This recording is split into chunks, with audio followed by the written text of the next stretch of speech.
All right, hey people, Russ Jensen. So it's about 5 p.m. on the 28th of December, 2016, Salt Lake City, Utah. I made a video earlier. I was trying to do some of this live stuff, which I try to do, but I'm not very good at it. But was talking about the importance of understanding your status and your domain, where you're at, the territory you're in, jurisdiction, authority, how those things work. You know,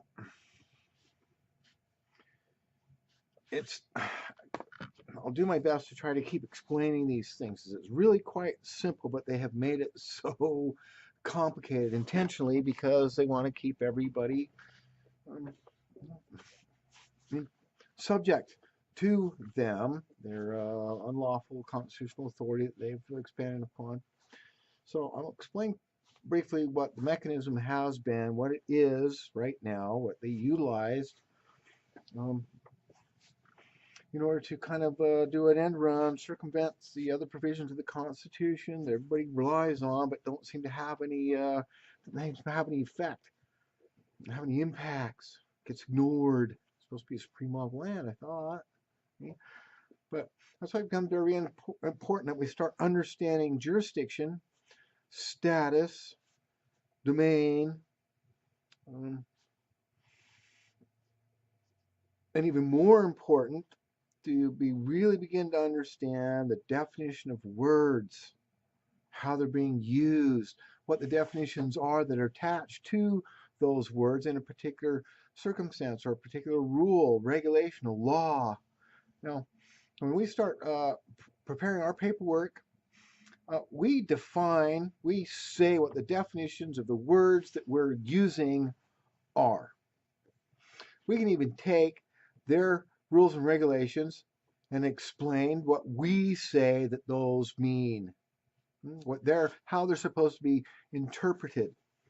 You know, I'm getting too far off onto these things, but the only time that we're ever really citing uh, federal or state statutes, codes, even court cases, is primarily to act as a barrier or a bar to government public officials. We're not relying upon those to define or defend our rights in any kind of a way because those are already done for us. Number one, most of the things that we're relying upon are naturally occurring rights. They're self-executing, what they call those the first 8 in your so-called Bill of Rights. Okay? Defined in the book Law of Nations, which is superior to your Constitution for the United States of America. So we don't really rely upon a lot of those except as an explanation to the governmental authority on what the limits of their authority, what they can exercise and bring to bear upon us, and where it is that they get their jurisdictional authority from, and how it limits them. It doesn't apply to me. Okay? So, well, getting back here to an understanding kind of what's gone on, we just need to make a simple reading of the end of the Constitution, your Constitution for the United States of America. This is the original one in 1787, before the amended portions even. It's in Article 4, Section 3, Clause 1, states, new states may be admitted by the Congress into this Union, but no new state shall be formed or erected within the jurisdiction of any other state, nor any state be formed by the junction of 2 or more states or parts of states without the consent of the legislatures of the states concerned, as well as of the Congress. Now, there's an awful lot of experts, an awful lot of people in these particular areas about freedoms, and patriot movements, and constitutional scholars and things like that claim that somehow that prohibits new states from being brought into the Union. I'm pretty sure all it says is that it has to have the consent of the Congress, and the consent of the legislatures of the states concerned. And it doesn't even state specifically the nature of what those states are. If we start looking at the definition of words and understanding that state can be a physical, tangible, real place, it can also be a concept. Because your nation states are concepts. They are not even really real, tangible, physical locations. They are placed over geographic areas entitled State of Utah, Republic of Utah, District of Columbia, 10 miles square, all those things, right? So we start looking at definitions of states, and that becomes a big issue when we're looking at federal legislative acts primarily. The state legislative acts are the same thing also, because even in their definitions, but they are very good about that. They will explain what a state is, what it includes, what's in it. They go through that whole process of includes or including. You have to understand a little maxim of law that talks about the fact that if something is included, everything else is excluded. And if they say includes oranges, well, an orange is a fruit, so that creates a class. Other things can be included. They're also fruits. And they can make a more definition. It has to be orange and round and so on and so forth. But I won't get into that too much here. Understanding this is how they have done it. That's how they've erected the state of Utah, the state of California, state of Nevada. Okay? And the terms of those, when they created those states, however form they formed those under, are acting as territories of the federal government under Article 4. Clause 2, or Section 3, Clause 2, where the Congress shall have power to dispose of and make all needful rules and regulations respecting the territory or other property belonging to the United States. And nothing in this Constitution shall be so construed as to prejudice any claims of the United States or of any particular state. Now, so that's where they're doing it. That's how you've got all these things, all this federal regulation, federal income taxes, all this different stuff that's being brought on. How the states, they claim they have sovereign immunity under the 11th Amendment and all those things, and they do for the republic, but not for the incorporated state of. Now, I'll explain that real quickly too, because government organizations are concepts, the words on paper. They have to operate as a corporate body, and all that means is on paper, designated on paper. That's what corporate means. Okay? So they're created that way so that then the agents, the real live people, can then operate, and they have a set of rules that everybody can read and understand what your constitutions are. There's nothing more than a compact, which is nothing more than a contract and an agreement. Now, we're going to do some definitions. I'm going to here in just a second, but what I think is very instructive for people to understand, we start talking about jurisdiction. Now, I mentioned it in this last video, but if you're looking at your book, Law of Nations, Book 2, Section 84 talks about jurisdictions. The sovereignty united to the domain establishes the jurisdiction of the nation in her territories. And in that territory, they can exercise justice on all places, take cognizance of crimes, differences. They have responsibility for that particular area, geographic or otherwise. Now, what we need to understand then too is start understanding the definitions of the words and what it is that we are. Are we citizens? Are we foreigners? Are we subjects? Now, this is another one for people here in the United States of America have a hard time grasping this concept. You got to understand, okay, that the concept of foreign and domestic. Now, everybody understands domestic, they think, here in the United States of America. But the Republic of Utah, or even the state of Utah, is foreign in relationship to Nevada, even though they're right next door to each other, sit right next to each other on the map, they are separate. They are foreign to one another. So what might be considered to be domestic operations for a company operating in Utah, if that company was to go and take actions in Nevada, they would be acting as a foreign corporation as far as Nevada is concerned, because they are created under the authority of Utah. They're domestic in Utah, they're foreign in Nevada. Foreign just means not related, okay? So, understanding that the jurisdiction falls upon territories, okay, land, areas, concepts even, property. This book, Law of Nations, is very helpful for us too. We're going to look at in book 2 still, section 108, where it talks about the state has no right over the person of a foreigner. Well, actually, this is book 1, sorry.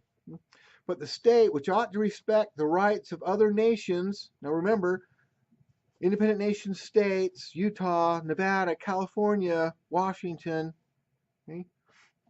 Other nations, and in general those of all mankind, cannot arrogate to herself or bring to herself, gather to themselves, any power over the person of a foreigner, who, though he has entered her territory, or the territory of the sovereign, has not become her subject. Okay, the foreigner, me, if I go be the foreigner over in Nevada, cannot pretend to enjoy the liberty of living in the country, Nevada, without respecting the laws of Nevada.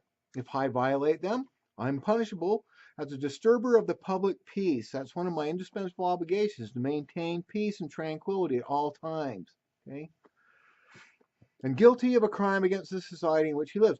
But I'm not obliged to submit, like the subjects, to all the commands of the sovereign. And if such things are required of me as I am unwilling to perform, I may quit the country. I'm free at all times to leave it, nor have we a right to detain him or me there if I want to leave, unless I've committed a crime, done damage, those kinds of things. Okay. So,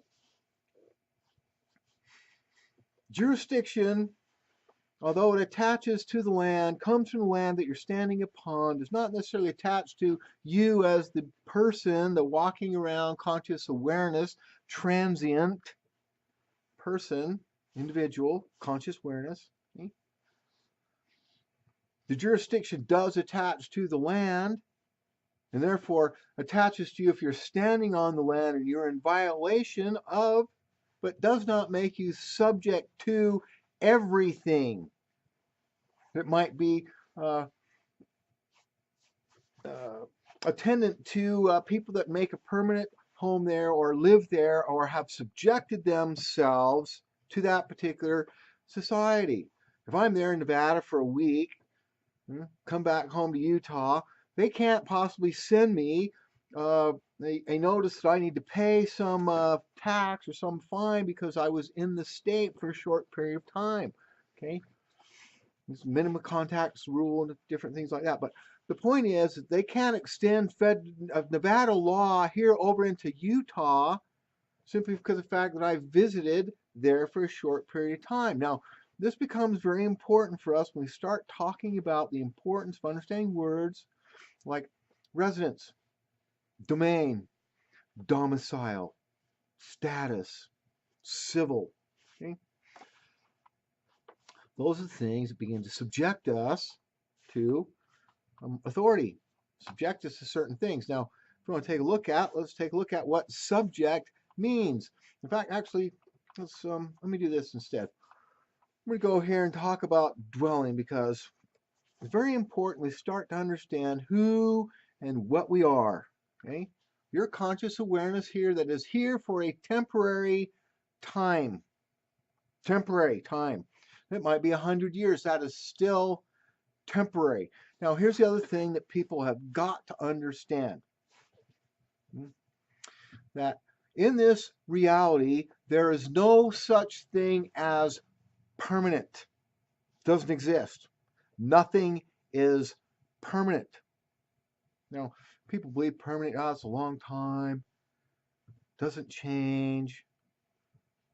No, everything changes from moment to moment. Now, if you stop and think about what you've been told, what you think that you know about planet Earth, it's a round rock, so supposedly spinning its own, has its own gravitational spin.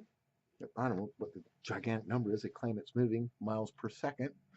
And then it's supposedly orbiting around a sun in the solar system.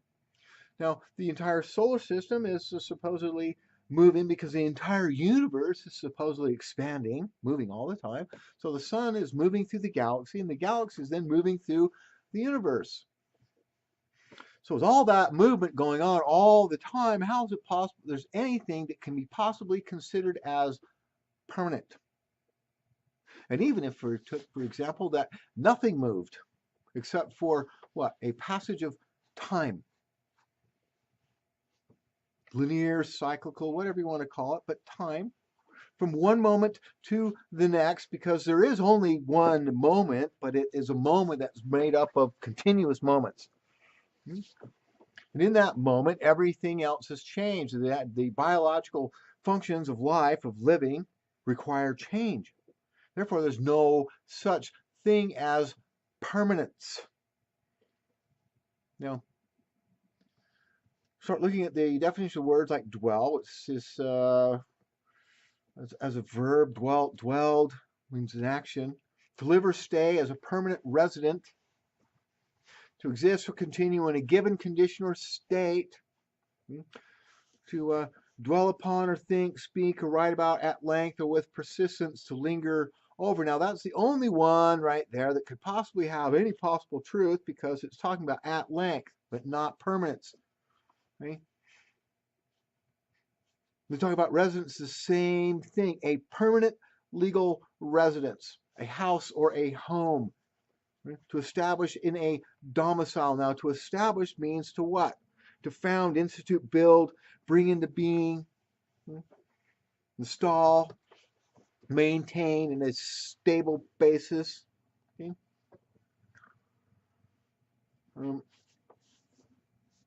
To cause to be accepted or recognized, but primarily to bring about permanently. That's usually what the word of established is meant, but there's no such thing as permanency.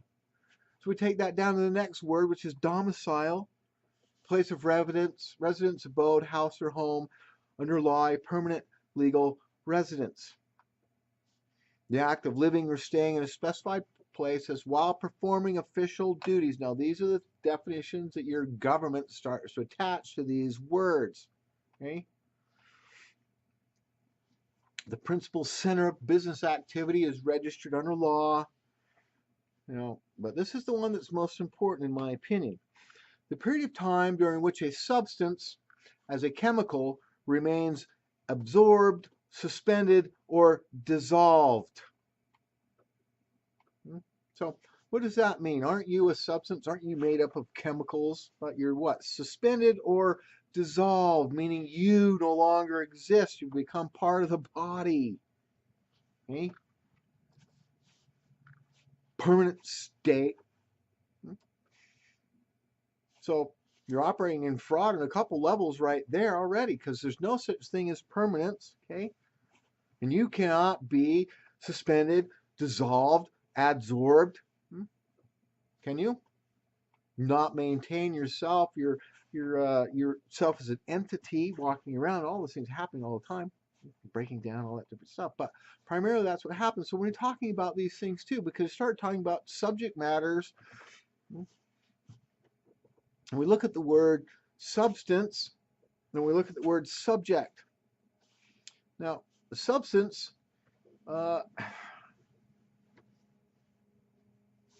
Middle English and Latin primarily, but this pretty much stands for that which stands under, underlies, equivalent to, okay, to stand, okay, that's pretty much what substance means, to stand under, understand, okay, that's what they're always talking about, to stand under, substance, okay.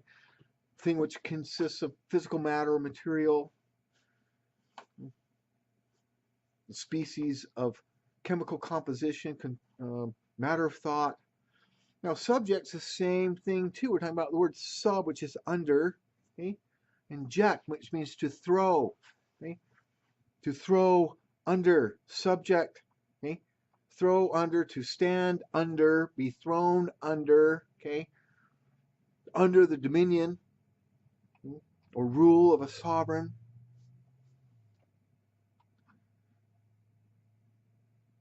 You being a living organic entity, chemical composition,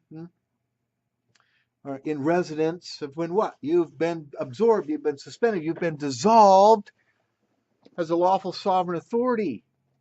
We start using these words: residence, domicile. Now, dominion's not quite so bad because that's more of a place, a territory, an area. Those things, kind of words that we can use to our advantage. But you got to start understanding these things and how they start attaching legal liabilities to you. And that's the other thing we need to start understanding also, is that government is formed for our benefit. And the fact that they provide benefits to us cannot put us under any kind of a legal liability or a disadvantage, which is what they have done. They do continually to enforce upon you laws, regulations, rules that are not allowed under your constitutional form of governance. The Constitution only allows 4 forms of law. You have outlaw, which is common law, equity, admiralty, and maritime. Civil law is nowhere allowed, anywhere except where? In the territories. And even that's a stretch, because the Constitution, which created that country called the United States, applies to the United States and its territories equally, but they claim that it doesn't. And, it's too much, too long, gone on for so long to fight that. We can use it to our advantage anyways, okay? So, very important to understand that's what they're doing when they're using these particular words, residence particularly. Okay? Now, once again, we have to stop and think about what's happening. We live here on a planet, a physical reality, a physical realm that they say, yeah, what's your mailing address? Where your residence is at, your house that you live in. You give a whatever your address is, 1234 North, 900 West, whatever, okay? But are those real places? Is that a real place? Or is that something that's been made up by them? And then the action of creating that, then what comes into play? Copyright law, isn't it? Now, that is one thing that is very specifically designated in your Constitution that they have full authority over. Okay? Because on this planet, locations are designated by longitude and latitude. That is a true location of where you happen to be at, existing. Is that what you do? You exist. You're dwelling, which is another existing, happens to be one of the definitions to dwell. Okay? I don't live anywhere. I exist everywhere that I happen to be all the time. Right?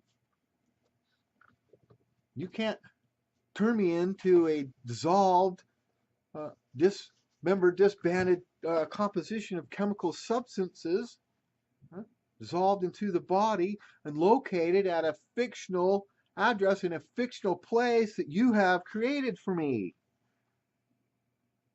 If I put myself there, then I have subjected myself to your jurisdictional authority. We say down here, we're talking about what? Book 2, Section 84, jurisdiction, sovereignty united to the domain. Domain is what? Could be a thought. It's a realm of action. Establish the jurisdiction of the nation and her territories. Okay? They have the authority. They have the duty, indispensable obligation to exercise justice in all those places under their jurisdiction. I have now put myself under their jurisdiction. I can't complain, can I? Now, fortunately for us, the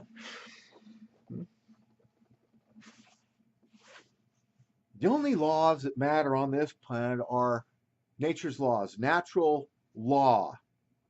That's the only true law that there is here. And law of nations, we read that definition very clearly of what it is. It's the laws of nature as applied to sovereigns and sovereignties, governments and governmental officers. It also applies to us in the office of humanity. And those are predicated pretty much upon indispensable obligations. Those are the only ones that I have to rely on. What my indispensable obligations are, my duties are. And one of those, self-preservation, obviously. And from that flows everything else. Now, I also have an indispensable obligation in one of the natural laws, naturally occurring states of men, is commerce, interacting with one another. That has to be predicated upon agreements, contracts.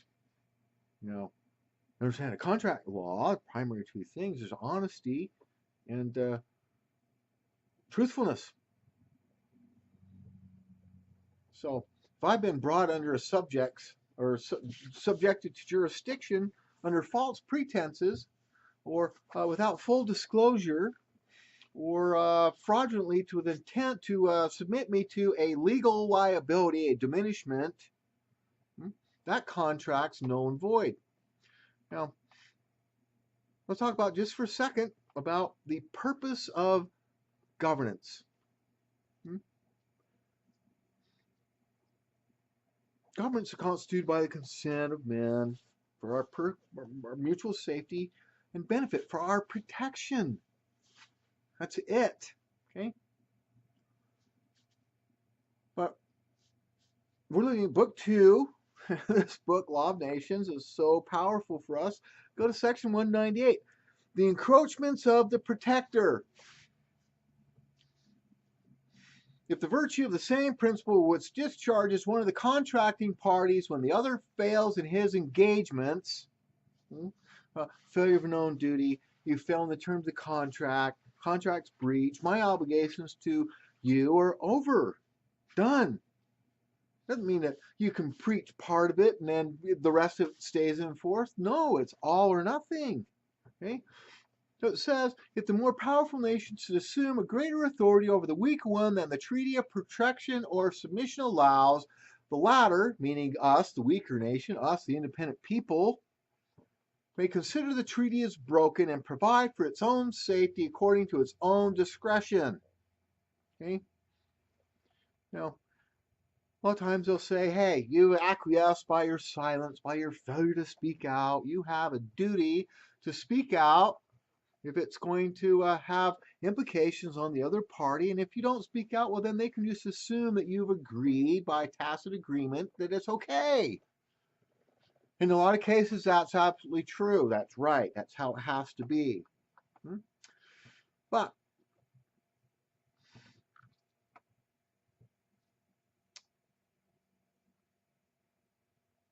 silence, in order to show tacit consent, must be voluntary. In order for it to be voluntary, I must have full access to all the information, to everything that attaches to me under the jurisdiction of this so-called protector or contract. And even in a contract, if I'm my silence to object to terms of that, I can prove that perhaps violence and fear is what prevented me from speaking out. Nothing can be concluded from my silence. That goes to my superior right of necessity of self-preservation, my superior indispensable obligation of self-preservation. You know, there have been a lot of people that have spoken out about this process that's gone on times past, about their taxing provisions, about all kinds of things. They have been violently suppressed, haven't they? See it all the time. Our rights to assemble, our rights to ask for petition for redress. And what do? They come out with their water tanks, their stun guns, their pepper spray, their dogs, their militarized police forces. Huh? Absolutely not, people. We have to start learning how to do these things, how to apply this information in a proper way to the proper channels. So, absolutely critical that we read that book, Law of Nations, all of them. Everything that we need to affect our situations, to secure our freedoms, our liberties, without being disruptive, without breaching the public tranquility. In that book tells exactly how to do it and exactly what we can and cannot be doing. Everything. And these people do honor it. Okay? You have to remember also, governance is very broad. Okay? Their mandates, their indispensable obligations and duties that they have require a lot. And the vast majority of the citizenry don't help them. Now, they've taken liberties, they've abused their authority. But on the other hand, we have failed in our portion too of understanding how the system works, understanding what our rights are, what our obligations are, what our duties are, what our benefits are. And we have failed in keeping them in check. Now, they've gone around us, run over us, cheated, lied, stolen, misled, misdirected, and all those things they've done. Okay? Well, the obligation still falls upon us to check them, keep them in check, and do what we need to do. Part of that, we have to get properly educated.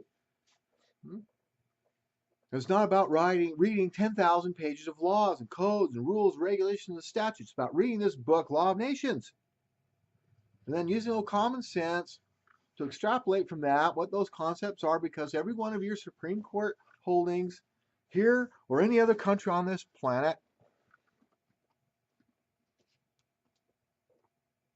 the foundation they premise their opinions upon, their statements upon, their lines of thinking, their logical rationale come from this book.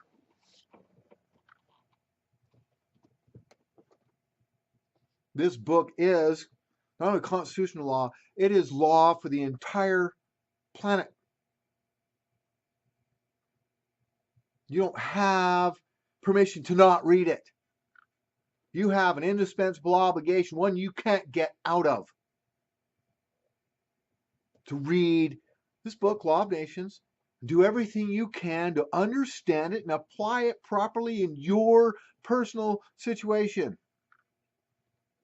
You have an indispensable obligation and a duty to me, and I have a perfect right to compel you to performance, because you have a duty to work towards perfection of society, of yourself.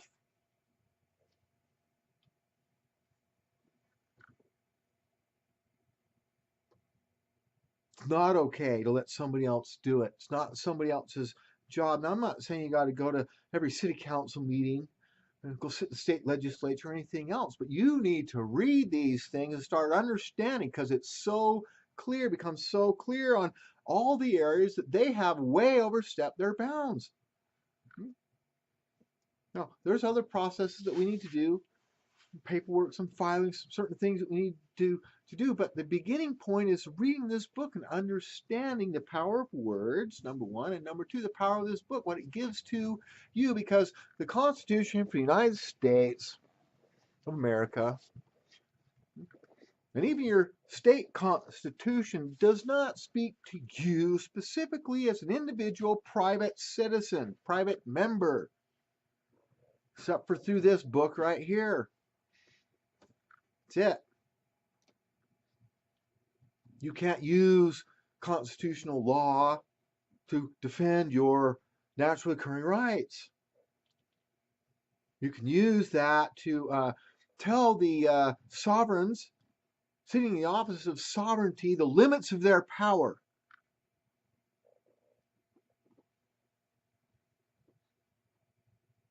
A thorough reading of this book and understanding also then gives you permission, authority, tells you what you can do once they have violated that, once they have operated outside those prescribed limits. They become private members of society just like you. They have no authority, and anything that they have done has no authority. My state of Utah, acting as a territory under the Article 4 provisions of the Federal Congress, all those statutes, even their Controlled Substance Acts, since they were not they are not operating under constitutional authority, proper constitutional authority. Those don't apply to me. Nothing they have written applies since about the 1930s, since that whole process started happening. Okay? Now, does that mean I get to run around and violate? No. Damage? No. Disrupt the public tranquility? No. But it does mean that I can start having real conversations with them about, hey, no, not today. You're not doing those things. You're not going to deny me my rights remaining from the state of primitive communion. Use of everything to meet my indispensable obligation of personal worship. Expanding my conscience, working towards my perfection, my pursuit of happiness, my pursuit of liberty, my pursuit of life, those unalienable or unalienable naturally occurring rights.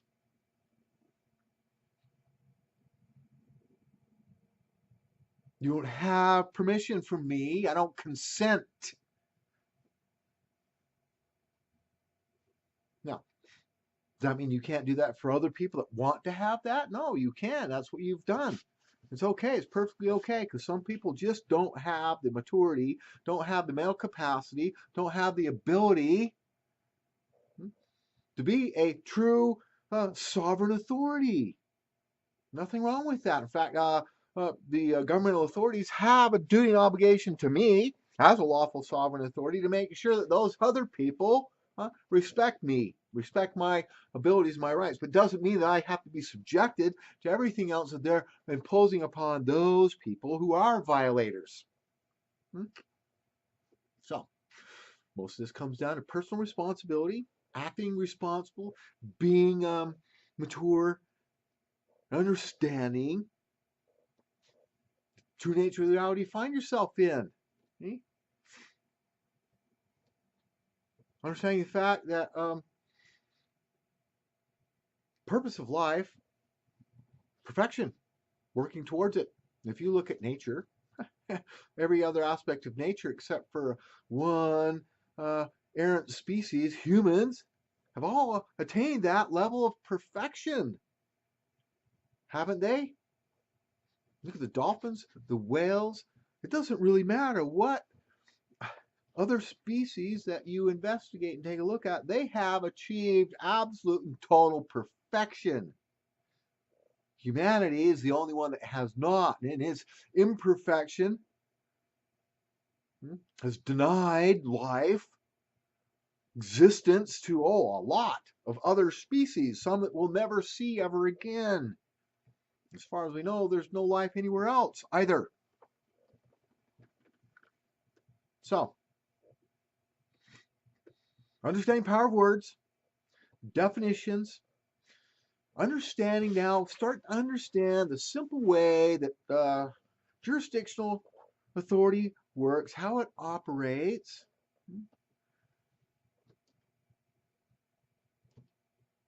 And from that point, we can start to build a more solid position for ourselves. We start put things in place, paperwork we can public in the put in the public notices, uh, things that we can file into with our governmental authorities to let them know that we know who and what we are, that we are setting the understanding for what's happening, how we're interacting, what permissions that we're giving to them, and what permissions we're not giving to them, what we're taking back from them that they have stolen from us. Okay? We begin to defend ourselves. More importantly, don't even have to be defending ourselves. We have to then start to be proactive. I don't need permission from these people. They need permission from us. Okay? They've turned it all around. So we need to start doing that, getting back in control of our governance. Not about overthrow, takeover, change, undermining, or anything else. It's about reinstituting proper lawful sovereign authority to operate in the jurisdictions that they're properly prepared for, where they're supposed to be at.